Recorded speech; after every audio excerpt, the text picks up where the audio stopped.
Tonight on All Access, we begin with breaking news. The government shutdown enters its final stage just after less than an hour ago. The House has passed a funding bill to reopen the government. And HPU held its annual Veterans Day celebration. We are here to recap the event.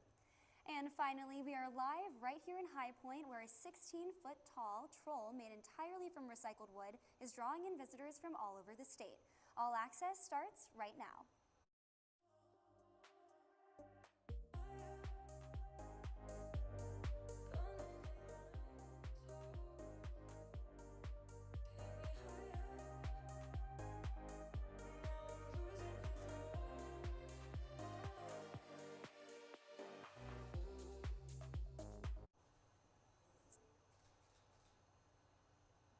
Good evening, I'm Adriana Myers. And I'm Jordan Bankston. This just in, the House passed a bill to fund the government through the end of January, ending the longest government shutdown in history. The bill now goes to President Trump for his signature. We'll have a more detailed report later in the show. A new art project in the Triad has caught the attention of many in the community. All Access reporter Lauren Shenna is live in High Point to tell us more. 3, 2, 1. Hey guys! Earlier this week, I had the chance to visit a hidden location in West Downtown High Point, where a world-renowned artist has created something truly magical. It's called Little Sally. She's a 16-foot tall troll made entirely from recycled wood. Take a look. This piece is part of a global art project that's taken root right here in the Triad. Let me introduce you to Little Sally. Danish recycle artist Thomas Dambo and a team of local volunteers spent days building the sculpture using scrap wood from around the Triad. She's one of more than 170 trolls Dambo has created across 23 countries. Each troll Dambo builds connects to a larger story called the Grandmother Tree. Little Sally joins 6 other trolls across North Carolina, and each sculpture is linked by a shared piece of wood from the same heritage tree, symbolizing the connection and protection of nature. The site itself also inspired Sally's design when Dambo's team discovered a stray dog there during the build. They imagined Little Sally crouching down as if calling it over, and this pose eventually inspired her name. Built with furniture legs and found wood, Little Sally also pays tribute to High Point's furniture-making history by turning discarded materials into art and forgotten spaces into destinations. Dambo hopes his work encourages people to see beauty in what's often thrown away and to leave the land better than they found it. Little Sally is officially open to the public off West Green Drive and West Grimes Avenue, and this towering troll might just remind visitors that sometimes trash can be turned into treasure. Come see Little Sally for yourself right here in High Point. And even though she's hidden in the woods, Little Sally is already drawing attention from all over the Triad. You don't want to miss it. For HPU All Access, I'm Lauren Shenna. Lauren, thank you. High Point University honored more than 2,500 veterans, families, and community members during its 15th annual Veterans Day celebration last Friday. The event filled the Quabbane Arena with patriotic spirit as Grammy Award winner and HBU artist-in-residence Lee Greenwood performed the Star-Spangled Banner and closed with God Bless the USA, earning a standing ovation as a bald eagle soared overhead. HPU President Nito Quabbane said the university proudly celebrates faith, family, and country. U.S. Army veteran Edward Graham, grandson of Billy Graham, also shared an inspirational message. And the Veterans Day celebration was not the only celebration taking place last week. Alumni were back on campus and celebrating as well. HPU's annual Alumni Weekend brought hundreds of graduates back to campus for a series of events that honored the university's growth and the success of its community. The weekend features a variety of events from class reunions and campus tours to athletic games, tailgates, and even social gatherings. Alumni also had the chance to see new facilities, connect with professors, and share their experiences with current students. One of the biggest highlights is the Alumni Award Ceremony, where the university recognizes outstanding graduates for their professional achievements. University leaders say Alumni Weekend is more than just about celebration. It's about continuing the legacy of excellence that defines High Point University. We are learning new information tonight after a major joint investigation between High Point Police and North Carolina Alcohol Law Enforcement has led to 274 charges against 32 people. It all started after community complaints about a crime near Centennial Street, including from Superior Foods owner Jose Abreu, who says things had gotten worse over the past 15 years. Ironically, Abreu and his co-owner are also facing misdemeanor alcohol-related charges. Police say the operation uncovered everything from drug trafficking to prostitution and gun violence. Despite the charges, Abreu says business has actually improved since the arrests, and police say the investigation is still ongoing. All right, now if you stepped outside on Monday evening in Charlotte, you might have had to do a double take. Yes, those are snowflakes falling there in Charlotte. Snow this early in November is a rare sight for the Queen City. Typically, our area does not see measurable snowfall until late December or even January. But Monday evening, a surprise cold front has brought a brief round of flurries and light snow showers. So, with that being said, speaking of the weather, let's take a closer look to campus. Marissa Janice joins us live with the 5-day forecast. Hey, Marissa. Good evening, High Point. I'm Marissa Janice, bringing you your High Point University 5-day weather forecast. Now, spoiler alert, it's a week full of cold, cloudy, and sun sometimes weather. Now, today, the sun made an appearance, but don't be fooled. It's still chilly out there. Highs are around 62 degrees and then dropping to about 40 degrees overnight. So make sure if you have a jacket to make sure to have one with you if you are heading out. Now, Thursday is the perfect day for coffee. It's cold, cloudy, with sun trying to break through. Highs are around 62 degrees and then they cool down to 35 degrees overnight. So make sure you have on your favorite HBU sweater, which you can snag at the bookstore. Now let's move on into Friday. So Friday brings us some more sunshine, thank goodness, but it's still chilly. Highs reach 66 degrees and then drop to lows in the about 42 overnight. So it's a crisp start to your weekend. Now Saturday warms up nicely, reaching 73 degrees in the day, and then it cools into the late 50s overnight. It's perfect weather to cheer on our HPU men's soccer team, so don't forget your HPU gear. Now, a few clouds will linger, but don't worry, the sun will shine through. Now, Sunday brings a little bit of more few clouds to round out the weekend, with temperatures hitting 74 degrees during the day and then dropping back down to the low 40s overnight. It's a true November mix. That's your 5-day forecast. So bundle up early in the week and then get ready to soak up that sunshine in the weekend. So Panthers, enjoy the nice weather while it lasts because we're starting to feel that November mix. Y'all, how are we feeling about this chilly weather? Chilly and cold and freezing. Chilly and cold and freezing. Ain't that right? Ain't that right? I don't mind the days. It's the nights. When Right. the sun goes down, it's a little too Right? cold for me. Right? I'm just feeling I need to bundle up and maybe drink some hot cocoa. Absolutely, absolutely. Major changes are underway on one of High Point's busiest streets. South Main Street is now closed for the Market District Infrastructure Project, and it'll stay that way until October 2026. Drivers faced confusion Monday morning as crews began work between South Elm and West Russell. The $9.5 million project will replace century-old water and sewer lines beneath the road. City officials say South Main will reopen briefly next April for the furniture market in the spring before closing again until the work wraps up in October next year. Although the government is reaching an agreement to open back up, still thousands of North Carolina families are still waiting for their full SNAP benefits for November.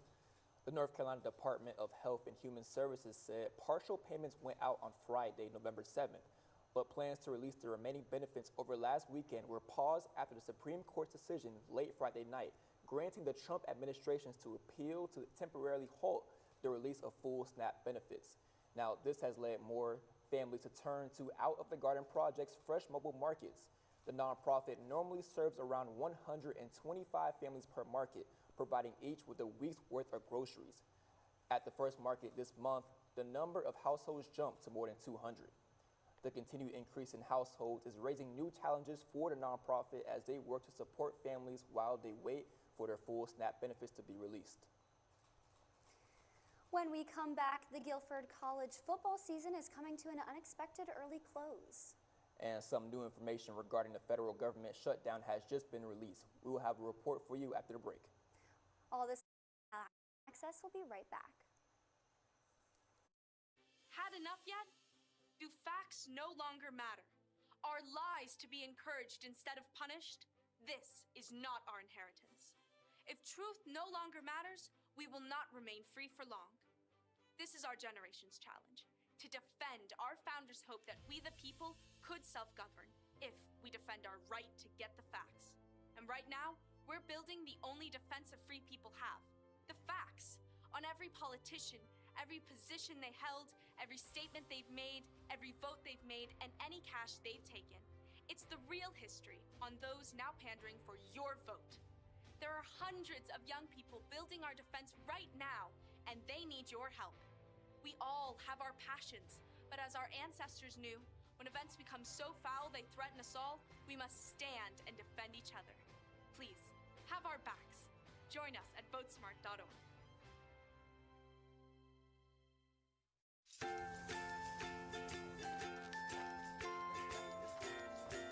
All right, crew, let's get started. Kurt?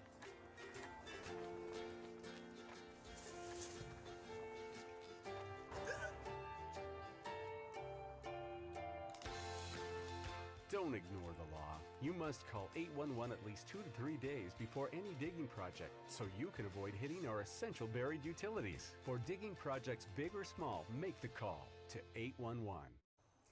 The Guilford College Quakers football team will forfeit its final game of the season after a post-game fight with Averett University. The Old Dominion Athletic Conference made the call, saying the altercation, quote, did not uphold the standards of sportsmanship and respect, close quote, expected in the league. Averett will also forfeit its last game. ODAC Commissioner Brad Bankston says the decision reflects the conference's commitment to integrity and sportsmanship, values he says weren't shown after Saturday's matchup. All right, Greensboro has new mayor. Mayor Kay Abushater has declared victory in the mayoral race and will be Greensboro's next mayor. Abushater has succeeded Nancy Vaughn, who served as mayor of Greensboro for 12 years. Abushater served on the Greensboro City Council for 14 years and also served as a mayor pro tem after the death of Yvonne Johnson in December of 2024.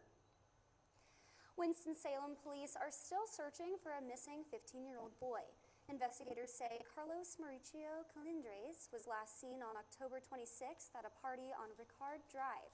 He was wearing a dark gray jacket and baggy blue jeans and was last seen leaving alone on a pink bicycle. Anyone with information is asked to call Winston-Salem Police at 336-773-7700 or leave an anonymous tip through Crime Stoppers. And the town of Mocksville is asking residents, business owners, and community members to help shape the town's future by taking part in a new community survey that will be available through November 30th. The survey is part of Mocksville's comprehensive plan and the town's first ever downtown master plan, long-term projects that will guide decisions about development, infrastructure, housing, and downtown improvements. Mayor Will Markland says the community's input will directly influence the future town priorities. We continue to follow the breaking news we started with this evening. The government has made a crucial step in its reopening. Zach Fisher has been following this, and he's in the studio to tell us more. Zach. Thanks, Jordan Adriana. This week, the news we have been waiting for over 40 days to hear is finally here. Washington has finally made a huge step to reopen the government this evening. Lawmakers have reached a bipartisan deal to fund agencies and end the shutdown that left hundreds of thousands of workers without pay. The shutdown began on October 1st after Congress failed to pass a budget, though. It quickly became the longest shutdown in U.S. history, while stopping services and affecting millions of workers nationwide. Under the new agreement, the government will be funded through January 30th of 2026. It includes back pay for suspended workers, brings back money for funding for departments such as Veterans and Affairs of Agriculture as well. Though not everyone is satisfied. Some lawmakers argue the plan only delays bigger budget fights, while others say it sidesteps healthcare and tax credits negotiations that sparked the shutdown in the first place. Once President Trump signs it, the federal offices will reopen, employees will return to work, and important government programs will restart. We'll continue to follow the developments as the government officially reopens and the American federal workers get back to work. Back to you guys. Thank you. A man wanted in connection to a wrong-way police chase in Winston-Salem is now in custody and facing more than 20 charges. Police say 26-year-old Caleb Christopher Evans took off after officers tried to stop him on November 5th for outstanding warrants. During the chase, he hit a patrol car and later another driver's vehicle downtown. That person wasn't hurt. The pursuit ended when Evans' car crashed and was found abandoned near the 5th Street exit on US 421. All right, and a juvenile was injured in an early shooting Sunday morning, according to the Burlington Police Department. At around 12:03 in the morning, authorities responded to a reported shooting in the 1200 block of Plaza Drive, where officers arrived during a large disturbance. While officers were on scene, a juvenile who had been shot arrived by a personal vehicle at a local hospital with non-life-threatening injuries. No additional information is available at this time, as the investigation is still in the earliest stages. And coming up, we'll take a look into this week's HPU Sports with our very own Nick Allen. And a woman in Greensboro just won the lottery. Stay with us. We put our trust in professionals with years of training to help us lead healthy lives. We rely on them to do their jobs with diligence and dedication, because if they don't, our lives are on the line. Clean water is essential to survive. 98% of fresh water lies underground, which must be accessed by trained groundwater professionals. One trained groundwater professional can ensure the health of an entire community. Don't take clean water for granted. Learn how to protect our water at groundwater.okstate.edu. I'll be here to hear what's on your mind. Take this time to talk and get it right. You know I'll be there all your life. When you need me, I'll be by your side. By your side. And every day is a different day. Everything is an everything.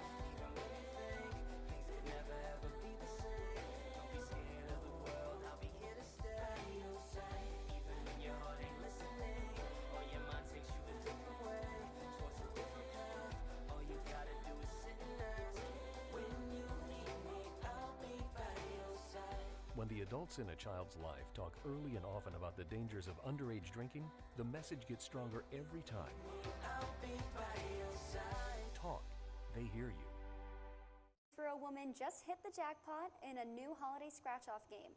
15 minutes after buying a $20 ticket in the Winter Windfall game, she learned she'd won the top prize of $250,000.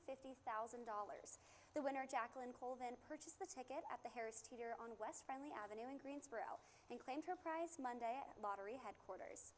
After state and federal tax withholding, she walked away with a little over $179,000 in cash. And Greensboro police arrested and charged a man with kidnapping and first-degree murder in connection to a woman's death on Monday. Around 12:08 a.m., Greensboro police, firefighters, and Guilford County EMS responded to Mayfair Avenue after a call they received about an assault. When they arrived, they found Katrina Ann Veers inside. She was unresponsive with trauma to her face and head.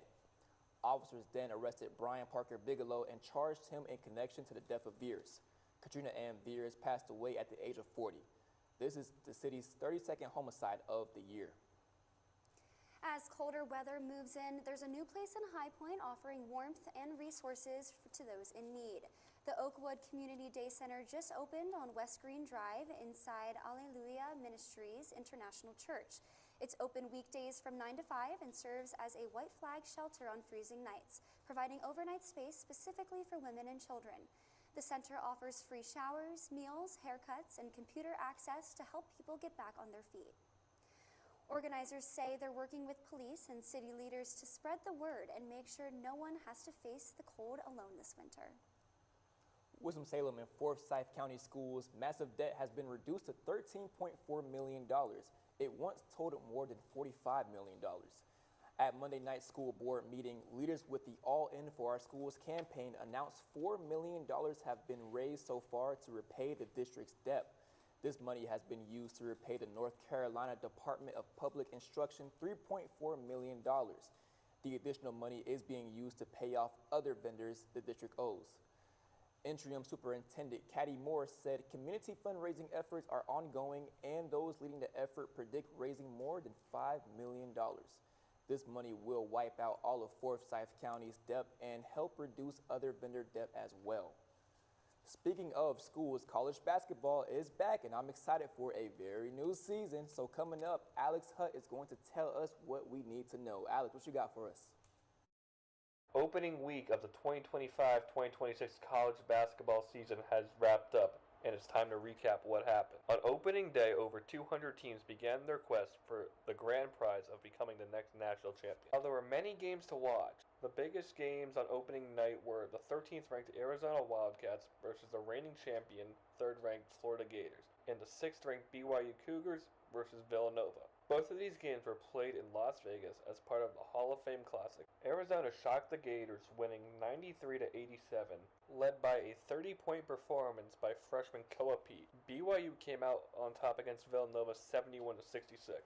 The next day didn't disappoint either, with the 8th ranked Duke Blue Devils against the Texas Longhorns in the Dick Vitale Invitational in Charlotte, North Carolina. The Longhorns had a 1-point lead at the half, but Duke's high-powered offense powered them to a 15-point win by a score of 75-60. There wasn't too much to write home about on Wednesday and Thursday. However, the action returned on Friday with 19th ranked Kansas traveling Chapel Hill to face 25th ranked North Carolina. Kansas held an 8-point lead at halftime, but UNC would win with a dominant 58-point second half. On Saturday, MSG hosted a top 15 matchup between 5th ranked St. John's and 15th ranked Alabama. Alabama's high-powered offense led them to a 103-96 upset win over the Johnnies on the road. Over in East Lansing, the Michigan State Spartans took on the 14th ranked Arkansas Razorbacks, a top 25 matchup. The game was close throughout, with the Spartans edging out Arkansas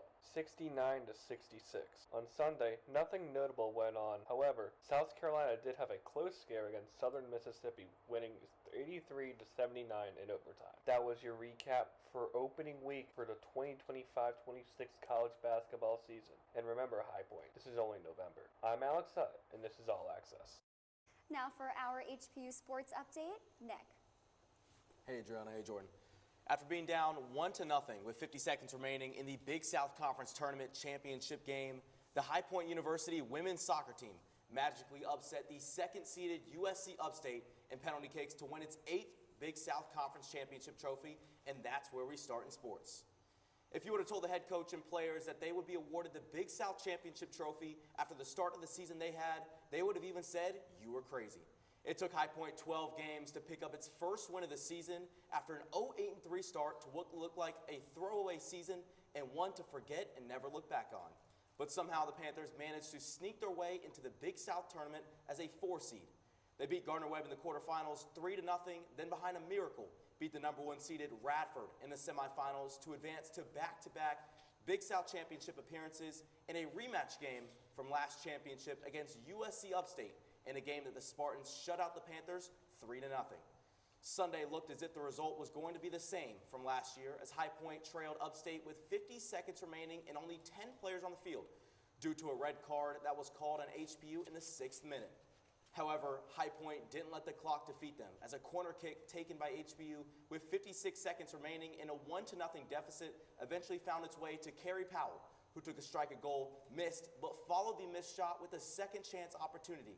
And this time the ball went past the goalkeeper and through the back of the net for the equalizer goal with 49 seconds remaining. The game would go to double overtime with neither team being able to put the ball in the net, forcing a penalty kick shootout. On the 7th penalty kick try, HPU junior Ellie Hammer buried the ball into the net as the pressure built up for Upstate because a miss would end its season and a make would keep the game alive.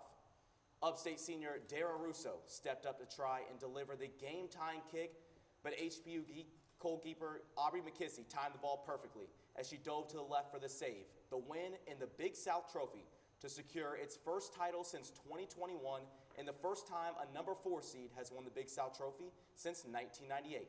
The save by McKissy earned her the Big South Tournament MVP as McKissy and the Panthers advanced to the first round of the NCAA tournament against number 1 seed Virginia on Friday, November 14th at 7 p.m. We move to the men's soccer team where they advanced to the Big South Championship for the 7th consecutive season after a dominant win against USC Upstate this past weekend. On Sunday, the 12th ranked Panthers faced off against the Spartans, and it was all High Point from beginning to end. It took 6 minutes for HPU to get on the scoreboard. An Alfred Boffey cross into the goal box found Daniel Lugo as he headed home his 13th goal this season, which is tied for the 6th best in the entire nation. The Panthers scored 2 more goals in the next 14 minutes. Celestin Blondell one-touched the ball in the net for his 2nd goal this season and 2-0 lead. And then the senior captain, Brendan Kruger, scored his 3rd goal in 2 games thanks to an assist from Lugo. But HBU wasn't done attacking, scoring its 4th goal of the first half. This time it was Chris Niblock who put on a series of swifty moves that had the defense slipping and sliding before kicking in the goal. The second half got underway, and it was a much slower offensive half compared to the first 45 minutes until the 73rd minute when Prosper Adigani placed a beautiful through ball directly to the foot of Boffey as he was able to kick in the team's 5th goal as the Panthers sealed the 5-0 shutout victory for the team's 2nd straight game, scoring 5 or more goals. HPU moves to an overall record of 12-1-4 and will now square off against Gardner-Webb in the championship game on Saturday, November 15th at 6 p.m. at Vert Stadium in a rematch of last year's championship game when the Panthers fell short of GW 2-1. HPU is 1-0 against GW this season, with the win coming back on October 25th, 3-0, and the Panthers are looking to bring that same intensity it did in that October match to take home its 3rd Big South trophy in 4 years. Early November means the start of the basketball season, as the High Point men's basketball team took on a quality Jacksonville University team last night in the Cubane Center. Jacksonville got off to a hot early start, but the Panthers showed why even with a new head coach this season, they are ranked 2nd in the field of 68 mid-major rankings. As the aggressiveness and attack from Terry Anderson and Cameron Fletcher put the Panthers ahead at halftime, 44-37. The second half got underway, and it was all HBU, as they quickly jumped out to a 20-plus point lead, and that margin stayed that way until the buzzer beater sounded, as High Point moved to 3-0 with the 85-64 win over the Dolphins. Cameron Fletcher, in his first season with HBU after coming over from Xavier, led the way with a game-high 18 points and 9 rebounds. Terry Anderson finished with 17 points and 6 rebounds off the bench, and then Chase Johnson, the 3-point specialist for Coach Clayman, splashed 4 threes. High Point records its 3rd straight game, winning by 20 or more points, and look to continue that streak on Friday, November 14th at 6:30 p.m. on the road at UAB in Birmingham, Alabama. Fantastic week of sports all around, but that is all for now. For this week's Sports Update, I'm Nick Allen. Back to you guys. All right, Nick, that game last night versus Jacksonville University, man, what was that, man? That was amazing, wasn't it? We got to call the game last night. We did. We did. And, you know, it was a slower start. Jacksonville looked very athletic coming out, and then you really saw Terry Anderson come off the bench, and he provided an immediate impact. And then Cameron Fletcher in his first year at High Point coming over from Xavier, he dropped 18 points. Both of them really led the way in that Panther attack to get the win. Now they've secured 3 straight 20-plus point wins, and this is looking like HBU's best team in program history. I can't wait for the season. Now, Marissa, you are here. Tomorrow's Thursday. What is our wake-up weather for tomorrow? I got you, Jordan. So let's take a look at your Thursday morning. Thursday is giving us full fall vibes, cold, cloudy, and just a little bit of sun trying to sneak through. We're starting the day around 41 degrees, so you might want to reconsider that short walk to class without a jacket. Now, by lunchtime, temps climb into the upper 50s and will top out around 62 degrees this afternoon. A crisp day ahead, perfect for hot coffee, cozy hoodies, and maybe a little sun to brighten your study break. Stay warm and slay your Thursday, Panthers. Have a great day, High Point. I'll see you next week. Thank you for joining us on All Access tonight. I'm Adriana Myers. And I'm Jordan Banks. We'll see you next time, guys.